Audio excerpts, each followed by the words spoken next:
Hi, I'm Christy Shriver, and we're here to discuss books that have changed the world and have changed us. And I'm Gary Shriver, and this is the How to Love Lit podcast. Today we feature a Puritan woman who was not only the first published poet in British North America, but when her first work was published without her consent in 1650, it may very well be one of the first serious works published by any English-speaking woman anywhere in the world. You know, that sounds so crazy, but it's also true. I mean, up to that point in history, only a handful of women had any original verse recorded for sure. I mean, there were a few. I mean, we think of, Lady Jane Grey in 1522. But even, most of the things she did were translations. There's this other woman by the name of Anne Bradstreet. She was tortured and burned as a heretic, and she recorded an account of her own trial, and part of that had a moving poem. But, that's not really a model you want to... Not very successful. No. Yeah, I'd say not the best career path. But didn't Queen Elizabeth I do some writing? Yeah, I mean, she did. And she wrote some religious pieces. I think there were some translations, some prose for sure, and even a little poetry. But honestly, as far as I know, there was a woman by the name of Elizabeth Cary in 1613. And she wrote a piece called The Tragedy of Marian, the Fairy Queen of Jewry. And she's really credited as being the first woman to produce an original poetic drama in the English language. Sir Philip Sidney's niece, Lady Mary Wrath, published a fantasy piece in 1621. There are a couple of other women, but we haven't heard of most of these women. They're not notable. Their works aren't, they haven't stood the test of time, not like Anne Bradstreet. Anne Bradstreet is among the first, and her work has stood the test of time. Just to finish the list, by the way, of first, I think we should, go there. You have Catherine Phillips, the matchless Orinda. She was a contemporary of Anne's, but she's really been given the title of the real first English poetess. But her work, I will say, wasn't published until after her death in 1664. Well, if you're given the full picture of Anne's notable peers, I think we want to mention, although I know she wasn't a poet, Aphra Behn.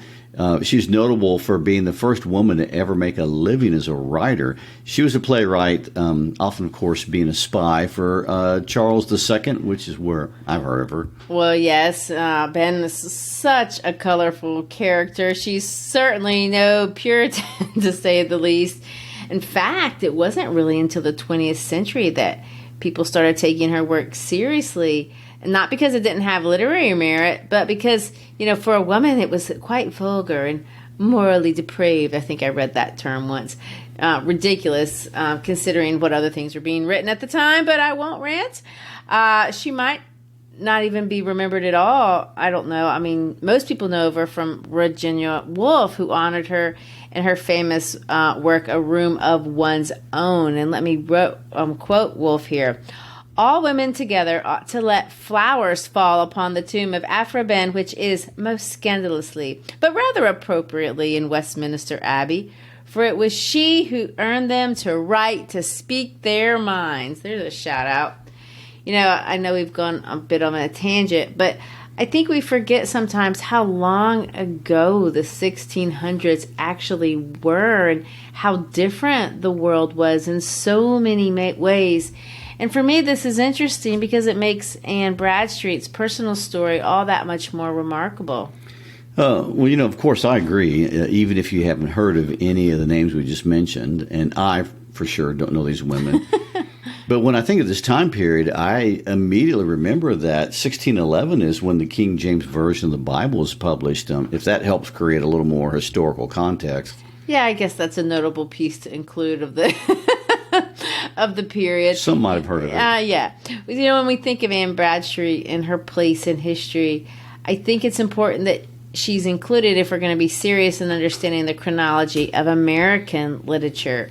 She used to be included in all high school anthologies, although I know she's been deleted in the most recent textbook publications. Why do you think that is? Oh, they never ask me to weigh in on these decisions, and I won't speculate. But For what it's worth, she's worth paying attention to, and I think she's worth honoring, if nothing else, for her place in history as a writer among men, as an American in a broadening English-speaking landscape. But beyond just being a first, she's interesting as a person.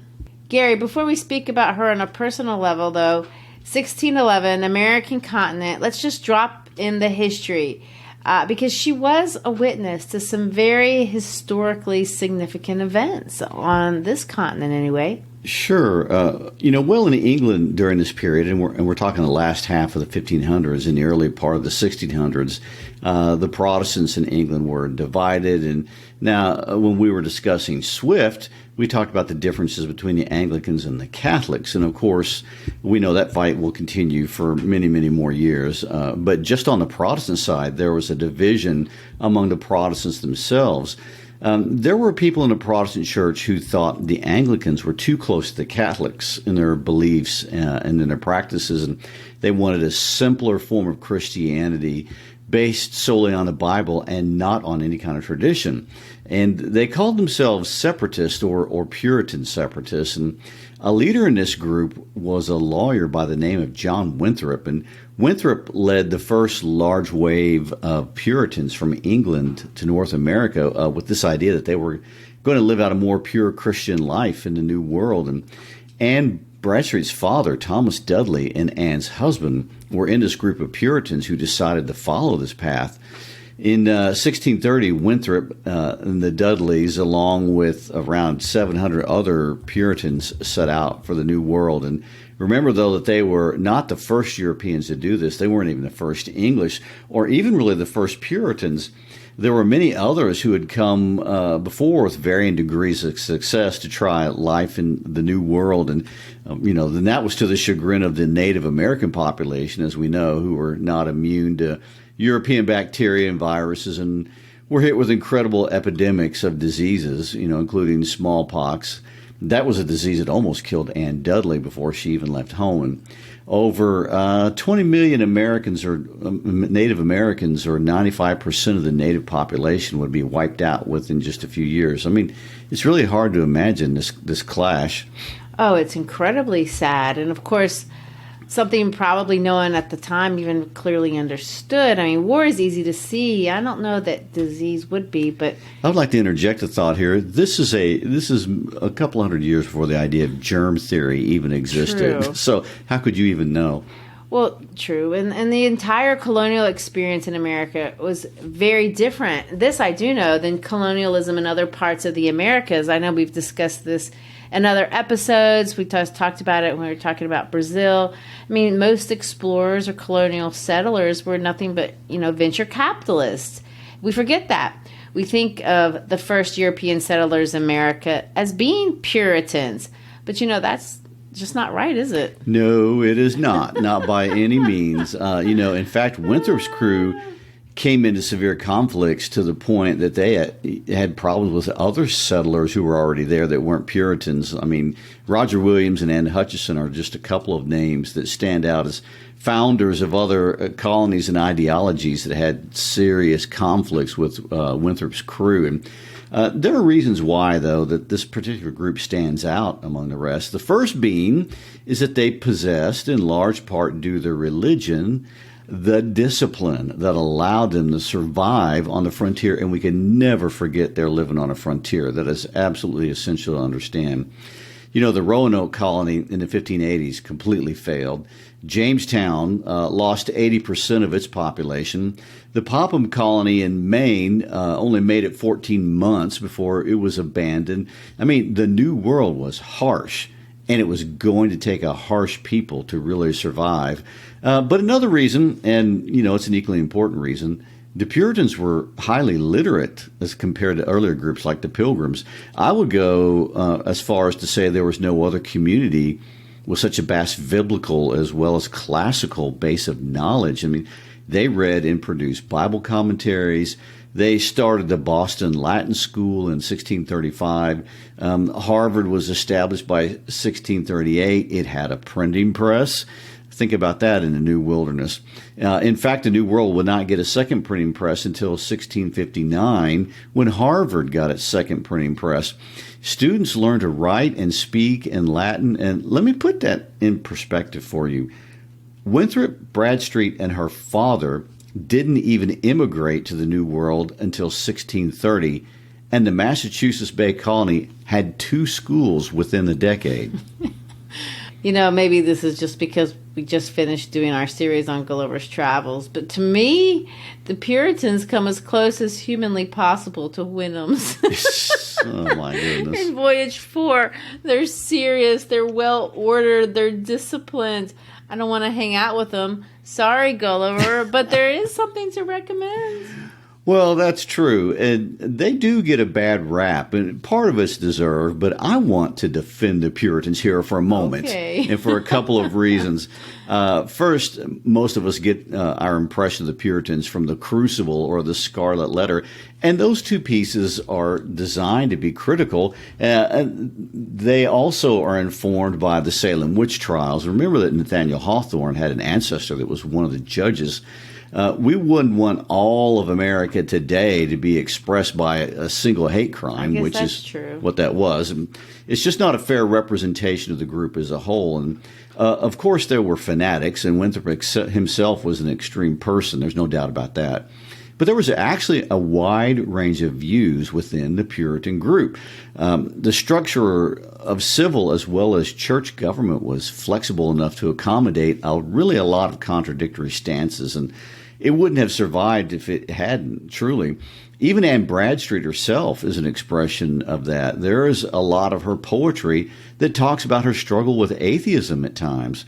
So there was more diversity of thought than they're generally given when you think in terms of the Crucible and the Scarlet Letter. Having said that, another point to make, to the credit of the Puritans, since we're going down that road, yes, is that it is their discipline that allowed them to even survive. I mean, everyone had to work. Everyone had to work hard. Winthrop himself was no exception, and he led by example by building his own home, and he worked on the construction of the public buildings, and by work, I mean he did the menial labor jobs that you would expect a leader to delegate, really to lesser people. And working together was applied to the body as well as the mind. And these were very disciplined people in every area of their lives. And they were fair and they were democratic in that everyone was equal. And that's where we're going to get the birthplace of this idea of equality. And when we talk today at Puritan work ethic, that's where we get that. I want to say this. They are the foundation of American-style government where everyone gets an equal say and treated the same and no privilege for anyone. The Puritans are the egalitarian antidote to that British social stratification they left behind. Well, fair enough. And, they were living out, what they believed, and there's something to be said for that. But here comes Anne Bradstreet, and she's not used to this kind of stern, harsh, disciplined living style. Poor thing. Her father, Thomas Dudley, he had been the steward to the Earl of Lincoln. Well, that's where she was born in 1612. Well, I want to cut in to say this. That is a big job. It's the highest ranking job on an estate, actually. And we could think of it as the CEO of the estate. And the steward managed everything. He hired and fired people. He oversaw the harvest and livestock and collected rents and settled tenant disputes and kept the financial records. I mean, all of it. It was really a position of extreme trust. That's what I mean. Here's Anne. She grew up until the age of 16 on this Earl's estate, living this genteel life. She's highly educated. She has access to the Earl's full library, and we know she took advantage of that. She's around cultured people, progressive people, intellectual people all the time. I can just see the movie in front of me. She's rich. Her family's rich. She doesn't do manual labor. She drinks tea, eats cookies. She lived at the top of the food chain. She falls in love with her father's assistant, Simon Bradstreet. And Simon, he works for Mr. Dudley after graduating from Emmanuel College, Cambridge. They got married. Granted, she's 16. But she's set up. I mean, she's got this life of leisure in front of her. Except 2 years later, her husband and father get this idea that they want to go to the New World with Winthrop on the Arbella. They're going to be a part of the Great Migration. It's hard to imagine the shock to her system between those two places. I mean, she could not possibly have had any idea what that was going to be like. I mean, life in the New World, even for the wealthy, which they were comparatively, even that life was rugged. I mean, everyone worked, both men and women, and there were really few amenities. I can see that movie too. I mean, learning how to boil water or whatever. We know for a fact that even Bradstreet's father was stunned. This is in documentation. When he arrived and he saw the realities of what life was going to be like on this, quote unquote, city on a hill, the romanticism of this dreamy New World life, that went quickly. I mean, Anne had a really difficult time adjusting. We know this.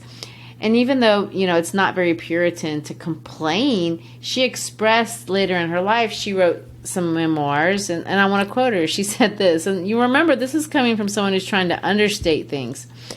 After a short time, I changed my condition and was married and came into the country where I found a new world and new manners at which my heart rose. But after I was convinced it was the way of God, I submitted to it and joined to the Church of Boston. Now that expression, my heart rose, it means your emotions flared up. I mean, it almost means my heart sank. Things were bad. She reacted to them. Maybe for Simon and her father, living here was a great place for them to find some professional advancement. I mean, they were both going to end up being governor before the end of it. But for an upper class woman, this is not social advancement. I mean, she had to spiritualize her situation. It was a crisis of faith for her even to find the strength to stay. Well, of course, that's what they all did. And this is another difference between the Puritans and settlers in other places. Georgia, for example, was a penal colony, as was Australia, both. And the Pilgrims came to America because they literally had nothing in England. They were the absolute bottom of the social order. But the Puritans were more wealthy and established and certainly more educated than Pilgrims were. So two distinct groups. And, they had other motivations. And this required buy-in from English wives and daughters to make a life here. And I would like to point out that a major reason why the British won the colonizing battle for North America was due to the fact that they brought women with them. Well, that's always a winner. The other colonizing groups did not. And so women had the effect of creating homes in this new world, and the English were unique in that. And Winthrop wrote a very famous sermon before he even left England for the settlers in Massachusetts, and I think it's worth quoting, so let me read it. Bradstreet would have read it in that time period. We must be knit together in this work as one man. We must entertain each other in brotherly affection. We must be willing to abridge ourselves of our superfluities for the supply of others' necessities. We must uphold a familiar commerce together in all meekness, gentleness, patience, and liberality. We must delight in each other, make others' conditions our own, rejoice together, mourn together, labor and suffer together, always having before our eyes our commission and community in the work, our community as members of the same body. So shall we keep the unity of the Spirit in the bond of peace. The Lord will be our God and delight to dwell among us as his own people, and will command a blessing upon us all in all our ways, so that we shall see much more of his wisdom, power, goodness, and truth than formerly we have been acquainted with. We shall find that the God of Israel is among us. When 10 of us shall be able to resist 1,000 of our enemies, when he shall make us a praise and glory that men shall say of succeeding plantations, the Lord make it like that of New England. For we must consider that we shall be as a city upon a hill. The eyes of all people are upon us, so that if we shall deal falsely with our God in this work we have undertaken, and so cause him to withdraw his present help from us, we shall be made a story and a byword through the world. We shall open the mouths of enemies to speak evil of the ways of God, and all professors for God's sake.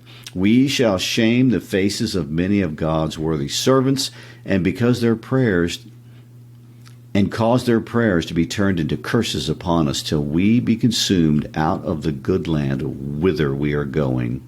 It's inspirational. I can see why they believed they were creating this utopia, I guess, if you want to think of it. Right. Well, that phrase "city on a hill" has become a motif in American history, and it's been used to justify a whole host of things that really aren't the call that Winthrop is making here. I mean, President Ronald Reagan alone used the phrase over 30 times as president.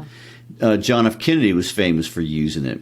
It's been used by hundreds of speakers in the 20th century alone. In fact, it's misused a lot, to be honest. And what Winthrop wanted to do was inspire these colonists to succeed and have this buckle-down attitude that we see in Bradstreet.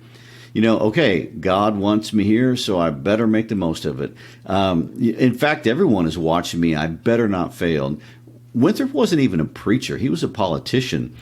He wanted the group to subordinate their own interests to the interests of the colony for the sake of survival, and he used a religious argument, and he used a spiritual argument to create the intrinsic motivation necessary for this whole thing to work, and it did work. Winthrop served 18 terms as Massachusetts Bay Colony's governor from the time of his arrival until 1649. But having given him credit for his success, I have to add, for historical accuracy, Winthrop, he was definitely not a saint, especially by today's standards, which is not a fair way to judge historical figures. But he's known for really some unthinkable brutality towards Native American populations, and he practiced slavery, and he was intolerant of other belief systems. But this is Bradstreet's world, which to me makes it even more remarkable that 20 years later, she's a published author. How did she even have the time or energy to write? I know. And let me add this detail. She gave birth to 8 children. Oh, my gosh. And none of them died. That was unheard of at this time. Most women lost more children than survived. And one of her best poems, I wish we had time to read it, it's when she talks about how she's getting ready to have a baby and she doesn't know if she's going to be alive the next day. Oh, my gosh. I mean, that alone is simply incredible. But there are other incredible things that make her work stand out just from a historical perspective. And you have to remember, and I know this is a little bit of historical arrogance looking back in time, but writing was different back then. And most of the literature of the day was rhetorical and mostly sermons, and election sermons were a big deal. And sermons served in those days the same function as Fox News or MSNBC News today. I mean, it's where you got your information and your perspective on that information. For the Puritans, all writing was a way of seeing the will of God revealed in nature, in experience, in history, or in current events. And that doesn't leave a large space for poetry. I would say not. But even poetry, the little poetry that did exist, was rhetorical. And, so what motivated her to write? It wasn't incentivized by anything in the New World, especially for a woman. And women in England were considered to have inferior brains. And oh, my. Samuel Johnson, who wouldn't be born for almost another 100 years, had this to say about women preachers. Sir, a woman's preaching is like a dog's walking on his hind legs. It is not done well, but you are surprised to find it's done at all. That guy better not have had a wife. I'm sure Ouch. he did. I see your point. I think there's something about Anne that she did not accept that kind of assessment of herself or of her sex in general. Well, I agree. But, honestly, life on the frontier in America opened the eyes of a lot of men to the actual competence of their wives and women in general. And women in the New World were not ornamental. I mean, men and women created partnerships in a real biblical sense, and husbands depended on their wives to do things maybe they wouldn't, the wives might not have had to have done back in England. And they learned to trust their wives and their daughters. And, the frontier mentality transformed everything. You can never underestimate that.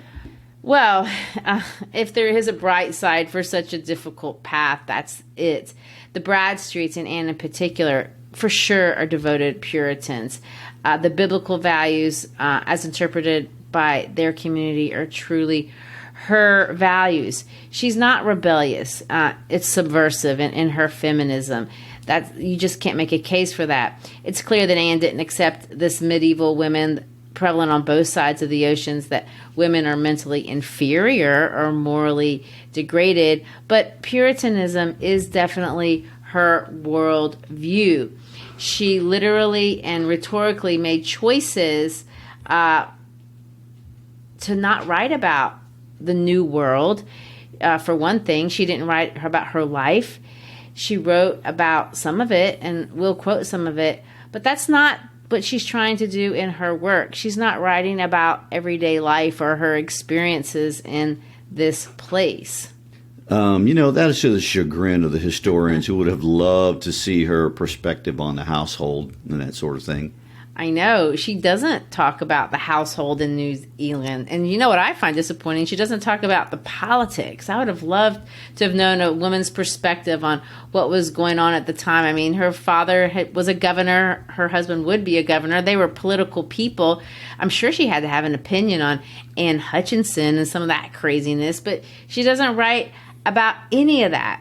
And this is my opinion, not a confirmed fact, but I have to think that Anne Bradstreet was a very intelligent woman who used writing to keep her sanity. She's smart, her mind's active, she's independent, and she's trying to work out all these internal struggles on paper, doubts, fears, emotions, things that she's going through.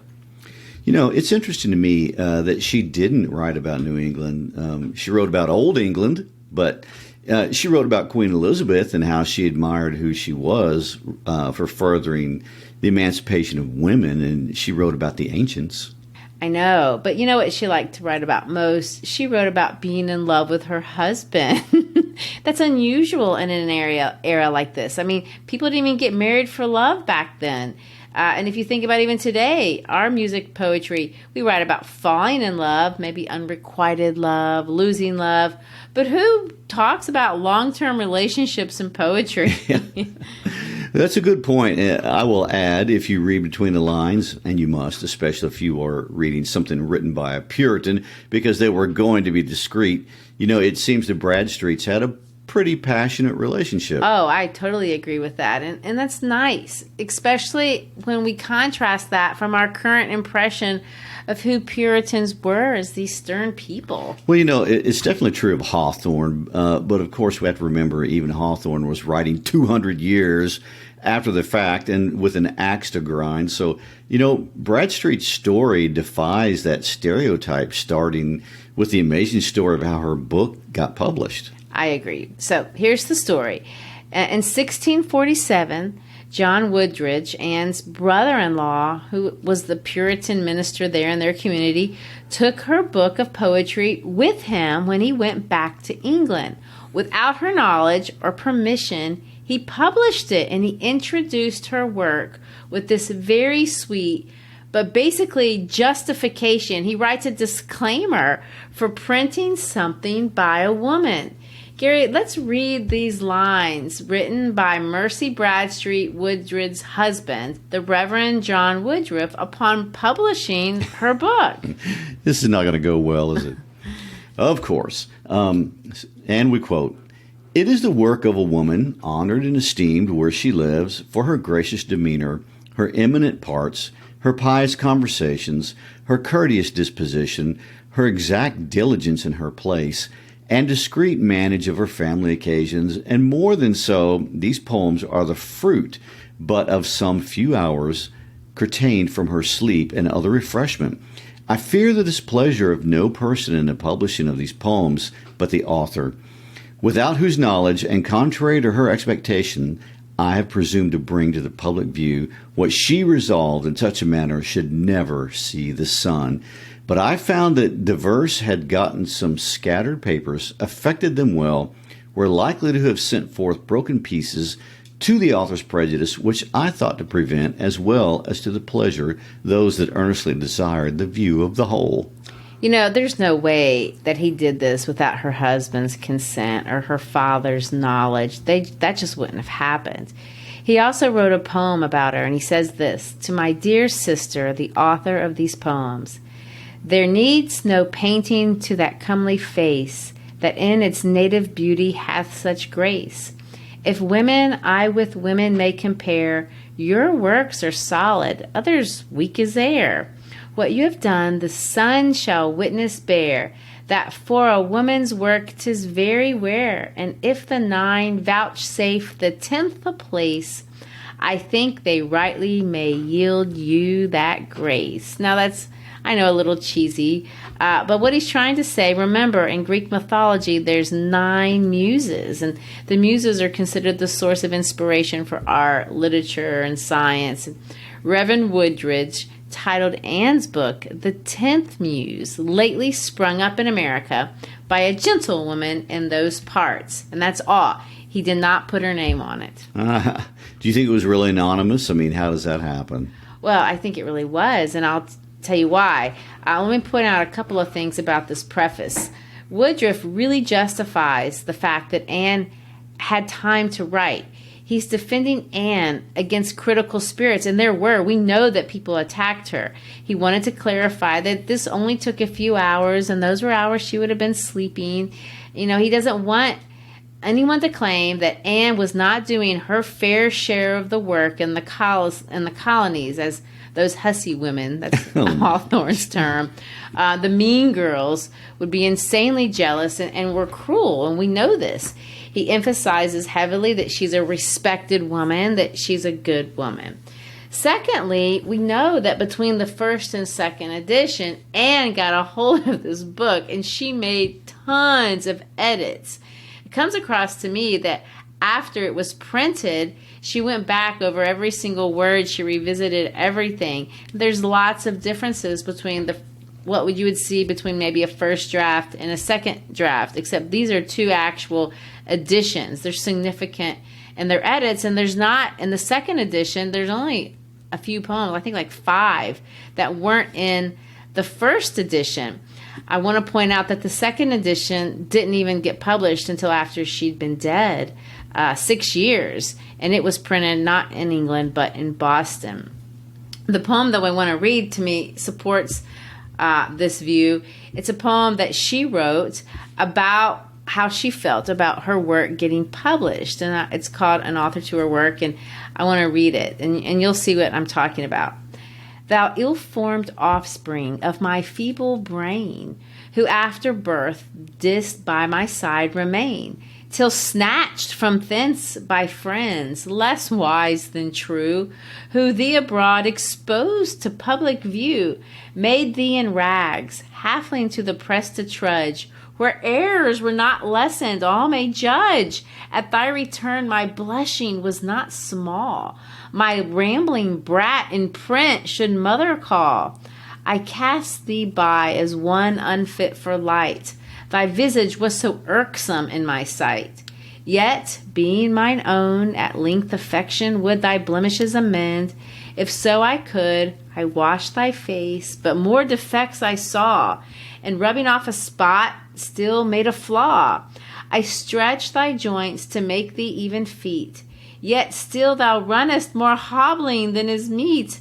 And better dressed to trim thee was my mind, but naught save homespun clothes if thou house I find. In this array amongst vulgars mayest thou roam, in critics' hands beware thou dost not come, and take thy way where yet thou art not known. If for thy father asks, say thou hast none, and for thy mother, she alas is poor, which caused her thus to send thee out the door. It's not that hard to follow, really. I know it's in that archaic English, but it's written in rhyming couplets. It's this easy pattern, A, A, B, B, C, E, D, D, and on you go. But more importantly, let's listen to what she's saying, because the whole thing is an extended metaphor or a conceit. That's the technical word for it. But it's one single metaphor that stretches the length of the poem. And she describes this book as her child, her offspring. This is something she knew about. I mean, she had 8 kids. She knew about birth and babies. Anyway, she called, her body of work an ill-formed child.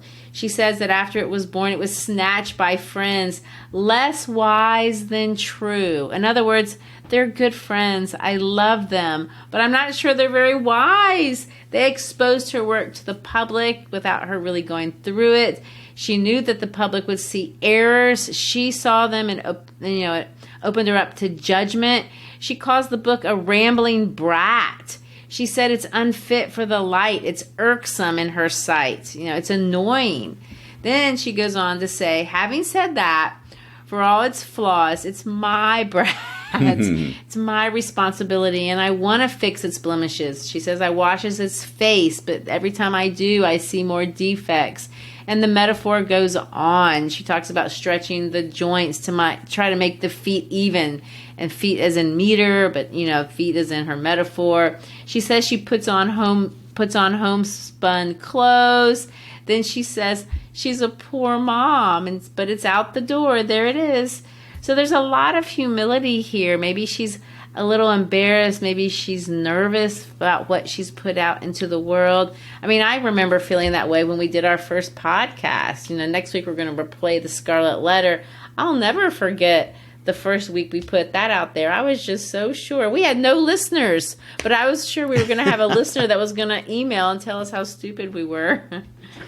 Well, true. And this happens to every artist who puts their work out there in the world. And it is like a child, and it certainly takes a life of its own outside your control, and it makes you incredibly vulnerable. Your soul is on display to some degree, and there's some anxiety that goes with that. But as an artist who's put an album together in the past, I totally identify with this. But I also want to add another cultural element of Puritanism. For Puritans, humility was extremely important, and we see a lot of that here too. Well, I want to end our discussion of Anne. I feel like we've just started, but I do want to end by reading her most famous piece. This is one of the ones. She wrote her husband several poems over the years, and I'm not sure that she ever meant anyone to read it. It's a private poem. It's a personal poem. It wasn't published at all, but expresses, at least during her life, I'll say, but expresses a deep love, a heart of gratitude, and a trust between two people. Simon Bradstreet clearly cherished and valued his wife, and she wanted him to know that she appreciated that. She's happy in her marriage. She's happy with him. She feels very bonded. She feels very valued by him. This is a simple poem. Again, it's written in these little couplets. Everybody can understand what she's saying. It's what many of us, we aspire to this when we make wedding vows, although not everyone, makes it. But let me read this poem from Anne to Simon, and it's called To My Dear and Loving Husband. If ever two were one, then surely we. If ever man were loved by wife, then thee. If ever wife was happy in a man, compare with me, ye women, if you can. I prize thy love more than whole mines of gold, of all the riches that the earth doth hold. My love is such that rivers cannot quench, nor aught but love for thee give recompense. Thy love is such I can no way repay. The heavens reward thee manifold, I pray. Then while we live and love, let's so persever, that when we live no more, we may live ever. Wow, that's a pretty sweet tribute to what seems to be a pretty wonderful couple. Well, it's true, and her faith and her life, they weren't easy. In a later poem, she represents her life as a walk through a wilderness. But, the bright side and the way she saw it is, she was in a wilderness, but she wasn't walking alone. And many of her poems talk about that. They talk about her love and how she had love for her maker and love for her husband, and she had love for her father, love for her children. She did not write a poem about loving New England. Interesting omission, nevertheless, it gives us a picture of Puritan New England by a woman who maybe didn't even want to be there necessarily. And it's not a negative picture, No, but it isn't. It's a picture of unity and love and perhaps even a little transcendence. Well, and it's nice to remember that. I mean, when we're looking at a people from the outside, we don't really see the full picture, especially when we're reading things that people wrote about them. It's not possible. We can't. But sometimes it's nice to just listen to what they were saying about their experiences, about their life when they're speaking from their heart. And that's exactly what Bradstreet is all about. Indeed. Well, thank you for listening today. Next episode, we will rebroadcast our very first series, The Scarlet Letter by Nathaniel Hawthorne. I know this is one of your favorite books, Christy. Well, it is. But speaking of ill-formed offerings of our feeble brains, I'm a little nervous to go back and listen to our very first ill-formed attempt at podcasting. I know, me too. Revisit that book with us for the next 2 weeks, especially as we begin a new school year. Always remember that free listening guides are available on our website as well as merchandise. Most importantly, please share an episode with a friend. When you share, that's the only way we grow. Peace out.